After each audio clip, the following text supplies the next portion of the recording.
Vamos ler do versículo 1 ao versículo de número 3. A minha tradução é um pouco diferente, mas eu creio que vai falar com as demais traduções. Não se turbe o vosso coração. Credes em Deus e credes também em mim. Na casa de meu pai há muitas mansões. Se não fosse assim, eu vos teria dito: eu vou vos preparar vós um lugar. E quando eu for, eu vos preparar um lugar, eu voltarei novamente e vos recebereis para mim mesmo, para que aonde eu estou, ali possais vós também. Vou pedir à igreja para ler o versículo de número 3 em uma só voz. Amém, igreja? Pode ler.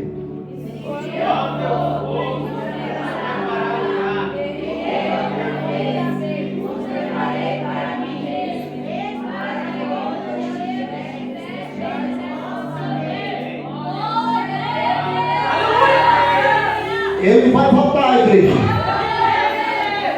Podeis assentar em nome de Jesus. Meus irmãos, o texto que nós acabamos de ler está inserido dentro das páginas seletivas da Bíblia Sagrada. E quando nós meditamos acerca da Bíblia Sagrada, logo os senhores vão perceber que a Bíblia Sagrada vai conter aproximadamente 66 livros. E esses 66 livros da Bíblia Sagrada estão divididos em duas partes. A primeira parte é chamado da Antiga Aliança, chamado também do Antigo Testamento, e a segunda parte é chamado de Novo Testamento, que vai conter aproximadamente os seus 27 livros. E quando nós meditamos acerca da Bíblia Sagrada, o Antigo Testamento vai conter os seus 39 livros, mas quando nós meditamos dentro das páginas seletivas da Bíblia Sagrada, logo os senhores vão perceber que Deus vai usar o último profeta do Antigo Testamento, esse profeta chamado Malaquias. E quando Deus usa o último profeta do Antigo Testamento, Deus vai passar um período de aproximadamente 400 anos sem falar com o povo de Israel. Eu vou repetir: Deus vai passar um período de 400 anos sem falar com a nação de Israel. E Deus agora vai começar a falar com o povo de Israel através da nova aliança, que é chamado o Novo Testamento. E quando nós meditamos dentro das páginas seletivas da Bíblia Sagrada, os senhores vão perceber que Deus agora vai começar a falar com a humanidade através do Novo Testamento, porque o texto que agora nós acabamos de ler está inserido dentro do Novo Testamento. O Novo Testamento vai dar início com os 4 evangelhos de Jesus. E o que vai chamar a vossa atenção é que os 4 evangelhos de Jesus Cristo, que vai dar início ao Novo Testamento, vai começar com 4 evangelhos. E esses 4 evangelhos, a Bíblia vai dizer que 3 evangelhos, eles são chamados evangelhos sinóticos da Bíblia Sagrada. Eu estou sentindo graça. A Bíblia vai dizer que são 3 evangelhos chamados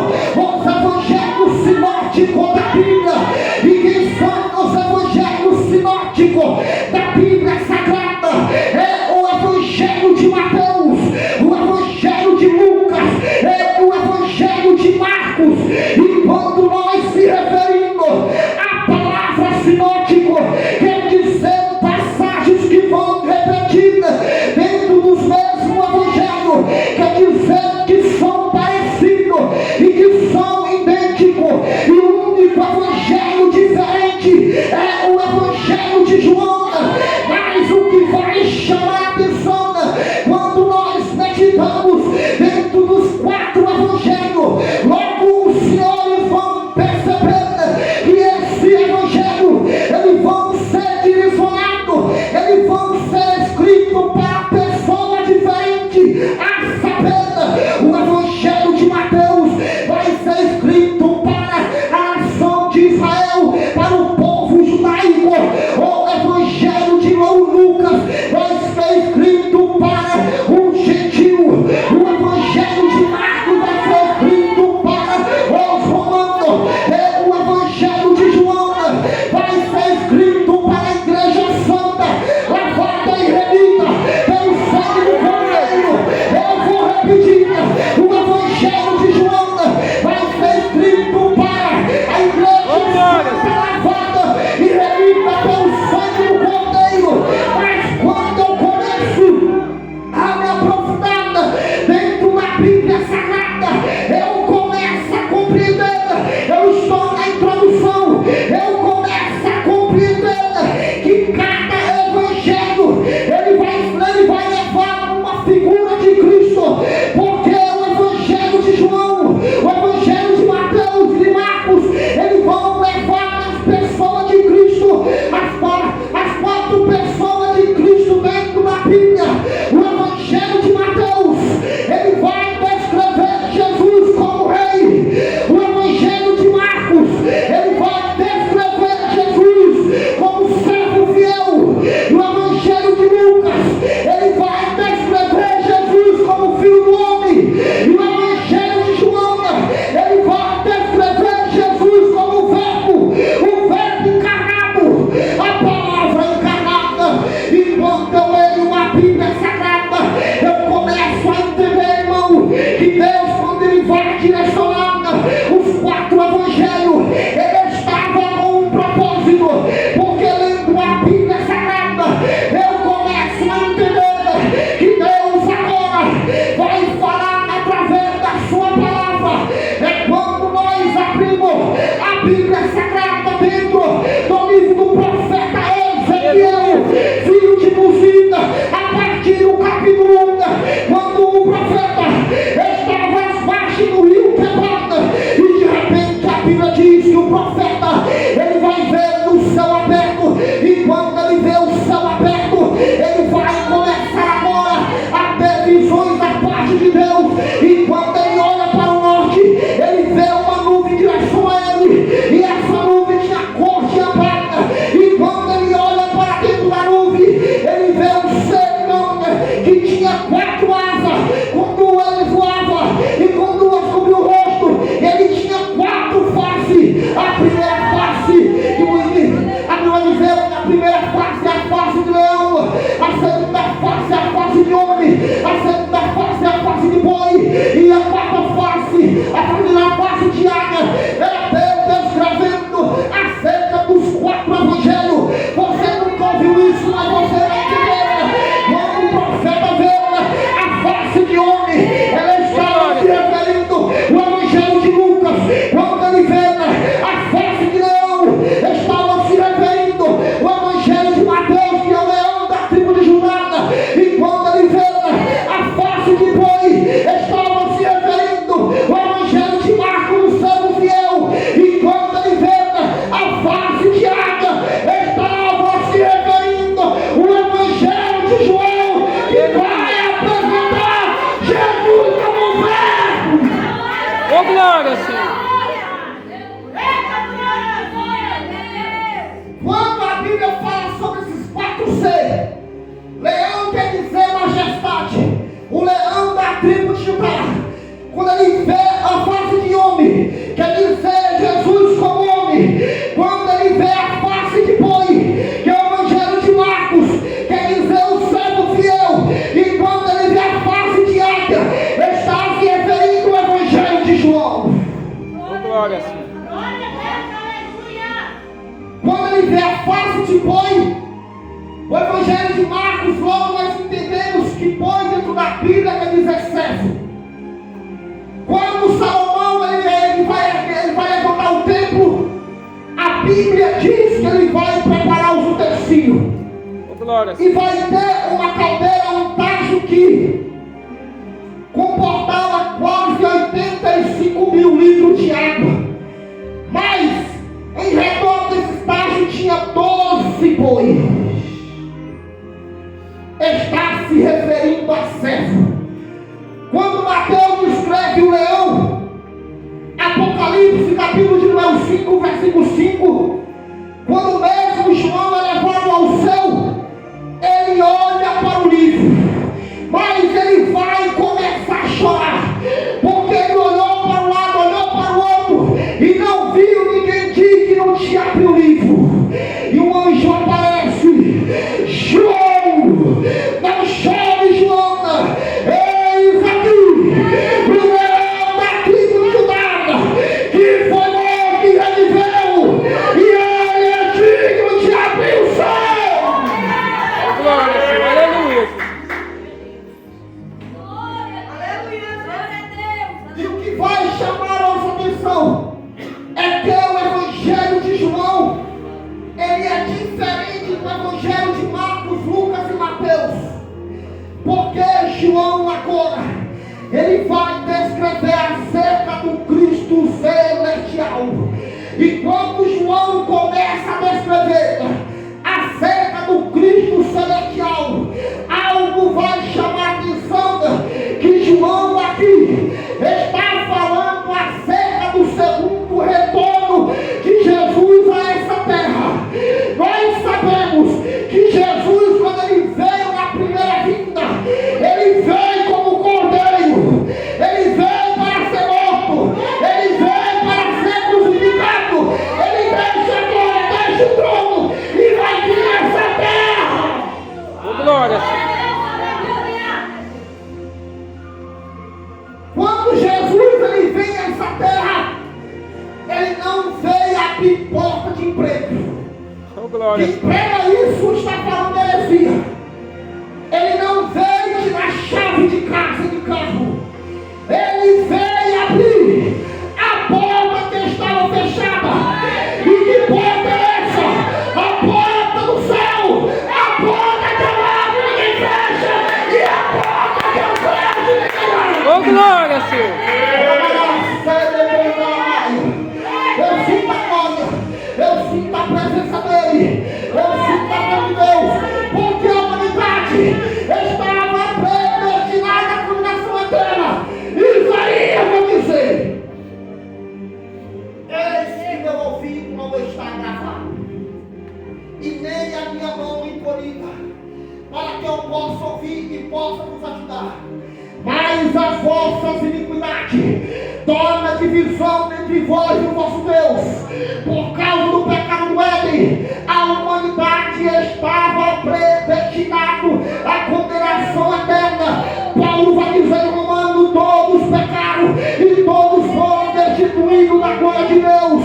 E não desde Adão até Jesus, todos os homens que morriam, eles estavam predestinados à condenação eterna. Mas tinha um cordeiro. Meu irmão, quando eu leio a Bíblia, eu entendo que a obra do Calvário não foi provida na última hora. A obra do Calvário não foi algo de último momento. A obra do Calvário foi arquitetada antes da fundação do mundo. Bíblia é quando a Bíblia diz na primeira carta do apóstolo São Pedro, capítulo número 2, no seguinte, o apóstolo vai dizer: eis o cordeiro de Deus que foi predestinado para morrer desde a fundação do mundo. Apocalipse capítulo 3, versículo 8, é quando mesmo João vai ver uma palavra, ele vai dizer: aqueles que aceitaram a marca da besta, aqueles que adoraram a besta, eles não foram achados no livro do Cordeiro que foi morto antes da fundação do mundo. Eu pus em vocês a celebrava. O teu nome não está no cartaz, o teu nome não está na mídia, mas o teu nome está no livro da vida.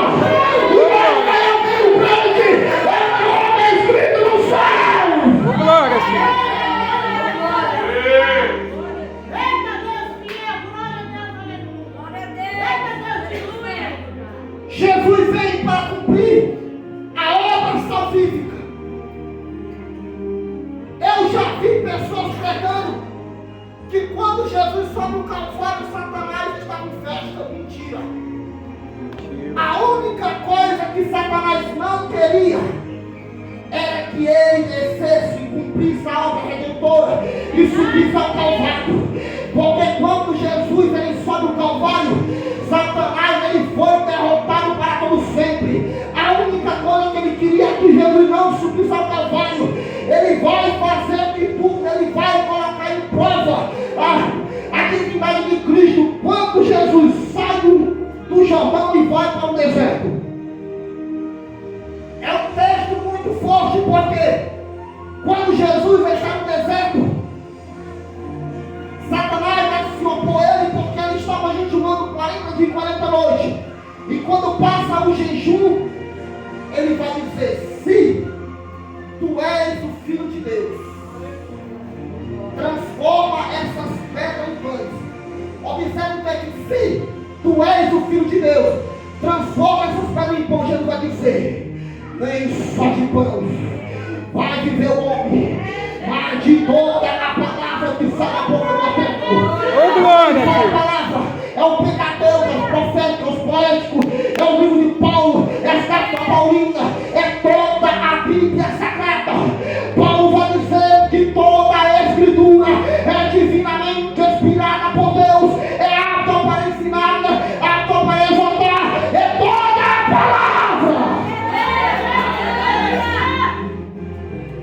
Ele leva Jesus agora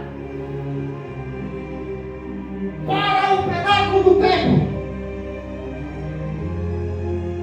Ele vai mostrar todos os reinos da terra.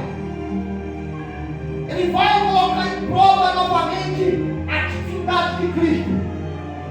Tudo isso eu te dou se somente tu me adorarás. E Jesus fala: está escrito. Só o Senhor teu Deus vai estar escrito. Porque Criador não pode adorar a criatura. O que Satanás queria que Jesus se prostrasse a criatura.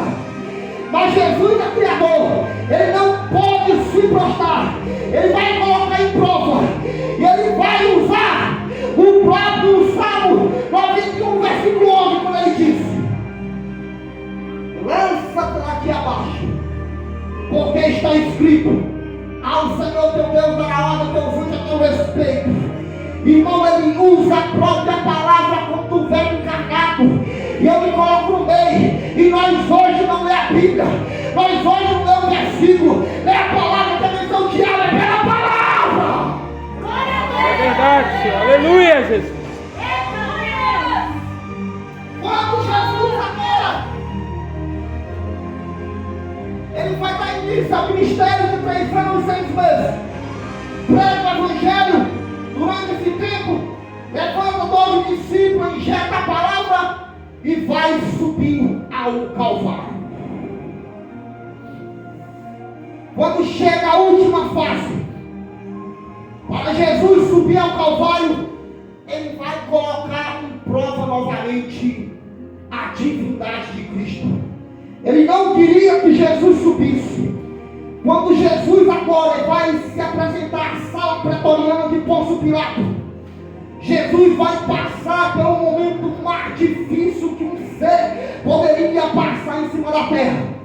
Jesus vai tomar 40 chicotadas menos uma, com um chicote que tinha 3 fios, e cada ponta do chicote tinha um osso de carneiro. Quando Jesus tomava uma chicotada, aí era para ser contado 2. Ele tomava uma, diminuía uma, porque ele fala 40 menos uma. E Jesus agora vai em direção à Via Dolorosa. Quando Jesus chega na Via Dolorosa, ele vai levar o madeiro.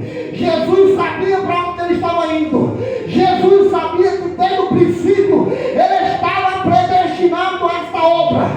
Você não tem que ter propósito. Quem tem chamado tem que ter propósito. Quem é chamado por Deus sabe onde ele está.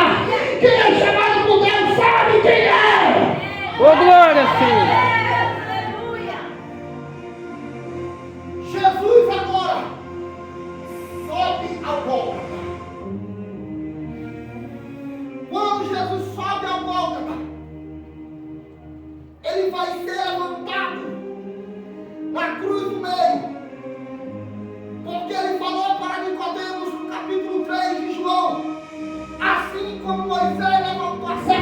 deserto, assim importa que o Filho do Homem seja levantado, para todo aquele que nele crê não pereça, mas tenha vida. Quando Moisés levou a serpente no deserto, o povo estava murmurando, e Deus vai enviar a serpente venenosa. Deus falou: Moisés, levanta uma serpente de metal. Está em Números capítulo 21. Para todo aquele que olhar para a serpente tenha vida. É uma simbologia.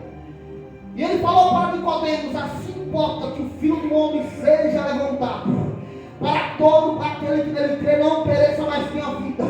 É Jesus dizendo: quer ter vida, olha para mim, não olha para o defeito do irmão.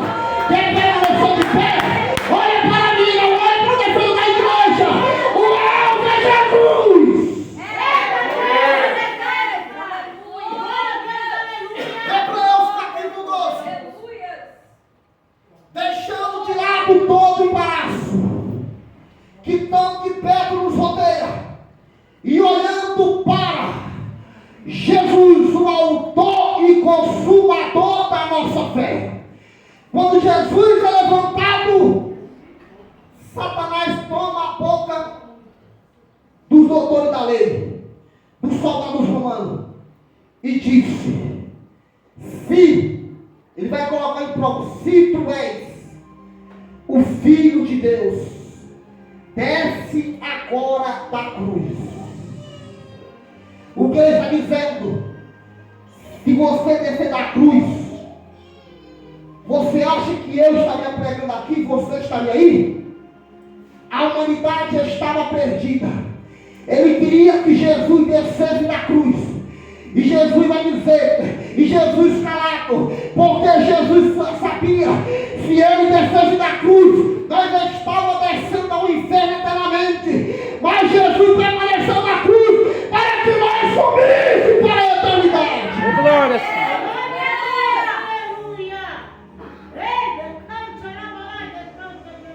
Oh, glória, Senhor. Observe que Jesus é um Deus de promessa, e quando ele faz a promessa, ele cumpre a promessa. Quando ele reúne os seus discípulos, Jesus desce ao céu da terra, passa 3 dias e 3 noites. Paulo disse que em Efésios capítulo 4, ele desce ao cativo e traz o cativo, o cativeiro, e coloca embaixo do trono. E ele vai dar mãos aos homens, Deus dizendo: quem é do céu não vai ficar aqui embaixo. Quem é do céu não vai ficar na terra. Quem é do céu, o lugar dele é no céu, não é na terra. E o lugar da igreja não é aqui. Oh, glória. O lugar da igreja é no céu. Ele pega o discípulo agora. Em João 14, o discípulo agora fica triste, porque eles andaram com Jesus no ministério terreno de Cristo durante 3 anos e 6 meses. E quando Jesus agora está indo para Betânia, em direção ao Monte das Oliveiras, ele começa a instruir aos discípulos. E o discípulo começa a ficar preocupado, entristecido. Ele vai dizer: não se turbe o vosso coração. Crede em Deus e crede também em mim. Na casa de meu pai há muitas moradas, e eu vou preparar-vos lugar. E quando eu for preparar lugar, eu vou voltar novamente a essa terra, e eu vou levar um povo zeloso e de mais obra. Eu vou levar a minha igreja. Quando ele faz a promessa que ele tem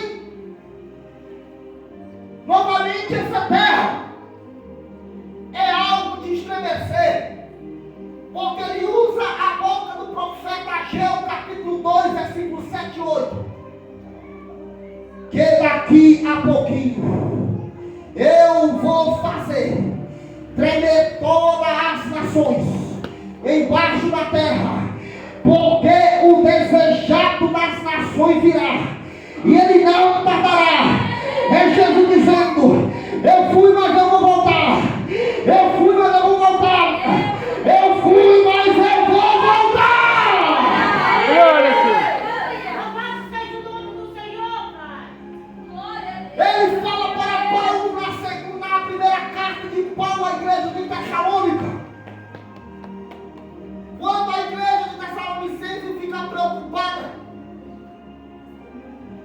que o seu ente querido morria e não ia ter a oportunidade de ver a volta de Cristo. E Paulo agora ele tem a necessidade de escrever para a igreja. Foi cantado aqui: a nossa esperança é a vinda de Cristo. A esperança da igreja é o arrebatamento. A igreja está fundada, edificada, é na morte de Cristo, na ressurreição e na volta dele. Se não tiver três coisas, não adiantaria nós estar aqui. A nossa esperança é o arrebatamento da igreja. E Paulo começa a instruir a igreja de Tessalônica porque ele estava preocupado. E Paulo começa a dizer: quando soar a última trombeta, soar no céu, aqueles que morreram em Cristo Aleluia, Jesus. ressuscitarão primeiro para a terra. E nós que ficamos vivos vamos ser arrebatados e ser levados juntamente com eles e encontraremos Jerusalém. A palavra é essa: Jesus, ele não pisa na terra. Jesus vai fazer isso. Ele vai ficar com os braços abertos. Bendito de meu Pai, para o reino que está fundado nele, a fundação do mundo. Jesus, irmão, está falando para a igreja: não perca a esperança, porque eu vou voltar para arrebatar a igreja.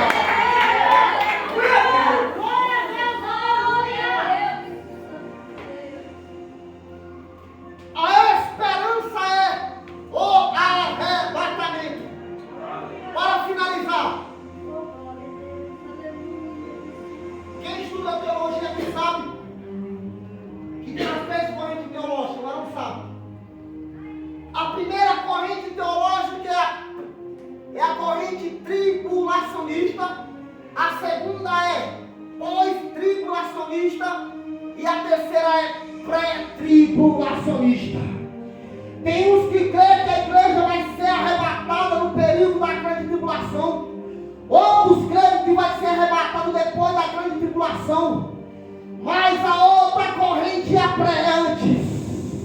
Eu vou repetir: a outra corrente é pré. A igreja não passa pelo período. A igreja que dá glória, aleluia. Aleluia, É pré-tribulacionista. Oh, glória, Senhor. A igreja vai ser arrebatada antes da grande tribulação. Verdade, Senhor. Aleluia, Jesus. Para afirmar tua fé, Apocalipse 3, quando Jesus fala para a igreja de Filadélfia: a porta que eu abro ninguém fecha, e a porta que eu fecho ninguém abre. Soltar-te em pouca força, mas guardar-te a minha palavra. E eu te guardarei da hora da tentação que vai vir sobre toda a terra. A tentação que está falando aqui é o período de 7 anos. Romanos capítulo de número 8. Aqueles que estão em Cristo não tem mais condenação. E não lendo a Bíblia, Jesus não pode aplicar juízo com a igreja na terra. Quando vem o dilúvio, é um texto muito esquecido, o versículo, mas a Bíblia diz que Deus arrebata Enoque, porque Enoque andava com Deus. A tipologia aqui, Enoque é a igreja. Antes de vir o dilúvio, Deus arrebatou Enoque. Antes do período da grande tribulação acontecer, Esse povo, irmão, ele vai ser arrancado da terra. Esse pedra aqui não vai impedir. Irmão, a gravidade não vai impedir. A igreja vai ser arrebatada. Glória, Senhor. Aleluia, Jesus.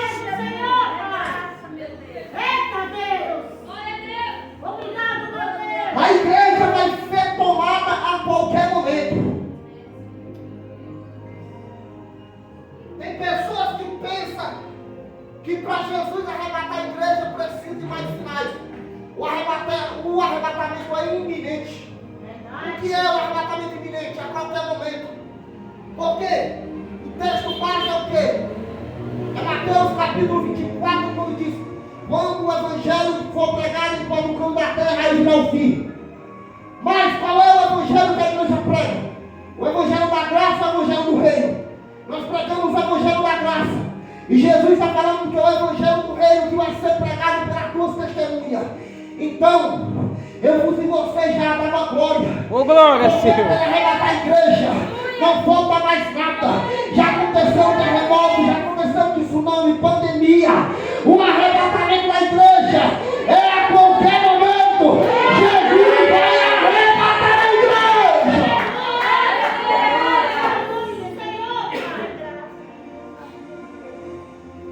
E lá cabe todo mundo. Ô, glória, Senhor.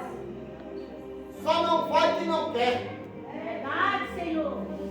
O evangelho é para todos. Mas Jesus falou: na casa de meu pai já tem muitas moradas. O texto original quer dizer que lá já está preparada as moradas. Mas a revista corrigida fala: eu vou vos preparar um lugar. Mas o texto original quer dizer que lá já está preparado. Irmão, Jesus ele não está mais sentado, ele já está de pé. Ô, glória. Ele vai descer a qualquer momento. O céu vai se rasgar ao meio. Ele vai arrebatar a igreja a qualquer momento. Enquanto isso, enquanto não arrebata, É dando glória, nós Senhor. temos que Aleluia, Jesus. apreciar todas as coisas que ele fez. Como diz na Santa Ceia, nós temos que anunciar a morte, a vinda, a obra salvífica, todas as obras de Cristo. E eu estou aqui como pregador da palavra para anunciar que Jesus vai voltar. Amém, igreja? Amém. Essa é a mensagem. Ele vai arrebatar a igreja a qualquer momento. A palavra arrebatamento quer dizer ser arrancado à força. Mas a Bíblia diz que quem vai fazer a colheita é os anjos. Por que Jesus quer que nós não fazemos a colheita? Porque aqui, quem tem um monte querido, se você subir, você vai querer levar. Porque sentimento. Anjo não tem sentimento. Porque anjo não pode pregar o evangelho. Porque se o anjo pregar o evangelho e você não aceitar, ele arranca a tua cabeça. Ele só cumpre ordem. Por isso Jesus designou a colheita para os anjos e a pregação do evangelho para a igreja. Amém? Essa é a palavra. Eu louvo a Deus pela vida de cada um nesse momento. Eu quero agradecer a minha rica oportunidade em nome de Jesus.